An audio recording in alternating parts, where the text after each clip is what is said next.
سلامونه دوستانو، هیله منم چې روغ جوړ به یو ځل بیا درته زه حشمت مومند د اسانه ریاضي په کلاس کې ښه راغلاست وایم.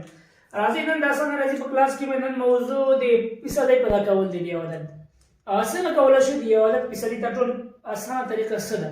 ستاسو د غوښتنې په اساس راځئ موږ سره دغه ویډیو وګورئ تر څو دغه نوې طریقه مو زده شي. 0% دا اویا عدد 0% څو کېږي؟ سوال دی دا اویا عدد 0% څو کېږي؟ اسانه طریقه یې دا ده چې صفر په صفر څخه خلاص دا صفرونه به سره ووهئ. دا 2000 کې 2 په وږي 14. دا اویا عدد 0% څو دی؟ 14. د اتیا عدد 40% څو دی؟ صفر د صفر سره ختمو. څلور په اته کې څو کېږي؟ 22. د 240 عدد 80% څو دی؟ صفر د صفر سره وهو. شپږ راغلو په 40 کې ضربو. شپږ په 4 کې 40 څلور 2 حاصل. شپږ په 2 کې 1200 2 14 یو سل څلور څلوېښت. 10% د اوه عدد 10% څو کېږي؟ د اوه عدد 10% څو کېږي؟ اوه په راواله دریو کې به ضرب کړي. اوه په درې کې 21 څو کېږي؟ 21. خو دلته یو صفر لرو، دلته صفر نشته. د یو صفر په ځای باندې یوه خانه اشاریه مخکې راوړو.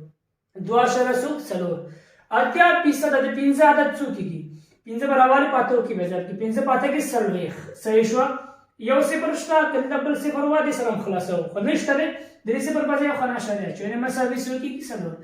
د 15 عدد 80% 4 کېږي. هیله من یم چې نن ورځ زموږ ویډیو لړۍ ستاسو خوښه شوې وي او په دغه موضوع باندې اوس آګاه شوي. تر بیا ښې چارې ښه وخت. سلام علیکم.